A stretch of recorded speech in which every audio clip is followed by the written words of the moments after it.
Welcome to my channel SK knowledge class. दोस्तों आज की इस वीडियो में आपको बताऊंगा समांतर श्रेणी चैप्टर का सवाल, जो कि दोस्तों कक्षा 10वीं के बोर्ड एग्जाम में यह सवाल पूछ चुका है। तो ध्यान से इस वीडियो को आपको देखना है।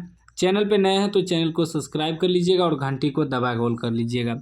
सवाल करा समांतर श्रेणी -3, -1/2, 2 का डॉट डॉट का 11वां पद क्या होगा। ऑप्शन भी दिया है दोस्तों, ठीक ना। देखिए दोस्तों, समांतर श्रेणी में होता है प्रथम पद को ए से सूचित करते हैं। प्रथम पद को ए से सूचित करते हैं। ये हुआ प्रथम पद, ये दूसरा पद, ये तीसरा पद, ठीक ना। तो प्रथम पद आपका -3 हो गया। उसके बाद इसमें होता है सार्व अंतर को डी से सूचित करते हैं। सार्व अंतर का मतलब होता है ये जो पद दिया है इसके बीच जो है अंतर समान होना चाहिए।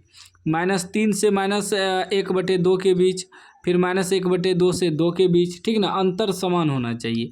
तो अंतर आपको निकालना होगा, सार्व अंतर। तो क्या करेंगे, दूसरा पद में पहला पद घटा देंगे। -1/2 में घटाना है -3, ठीक है ना। देखिए ये दूसरा पद में पहला पद घटाएंगे तभी ना हमको बीच का अंतर मालूम होगा, ठीक। तो दूसरा पद में पहला पद घटाएंगे तो -1/2 घटाना क्या है, -3 घटाना है, ठीक। अभी क्या हो जाएगा साथियों, -1/2 -3। अब देखिए 2 एलसीएम आ जाएगा तो हो जाएगा -1 प्लस हो जाएगा 3 दूनी 6, 6 में से 1 घटेगा 5/2। सार्व अंतर यानी कि डी हमें मालूम कितना हो गया, 5/2। अब सूत्र होता है ए एन को कुछ लोग TN भी लिखता है। AN बराबर सूत्र होता है A+N-1 इंटू डी। लेकिन एक चीज़ दोस्तों, इसमें हमें n निकालना है। ये जो कह रहा है 11वां पद, 12वां पद, 20वां पद वहाँ लगा रहे तो समझ लेना n निकालना है। तो n कितना है, 11 है। इसमें किसी भी सवाल में अगर कह दे 25वां पद, 30वां पद, तो यानी कि n हमें मालूम, n हमें दिया है, ठीक ना। AN हमें निकालना होगा। क्या निकालना होगा, AN बराबर वाट, AN निकालना है, ठीक ना। अगर आपको n दिया रहे AN आसानी से निकाल सकते हैं आप। तो वहीं 11वां पद, 20वां पद, 25वां पद जो भी दिया रहे समझ लीजिए n दिया है, AN हमें मालूम करना है।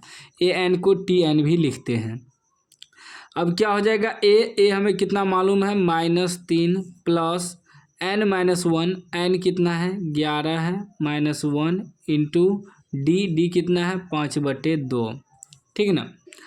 अभी क्या हो जाएगा, -3 प्लस 11 में से 1 घटेगा 10 गुना 5/2, 2 से कटाइए तो 5 बार में कट जाएगा, ठीक ना।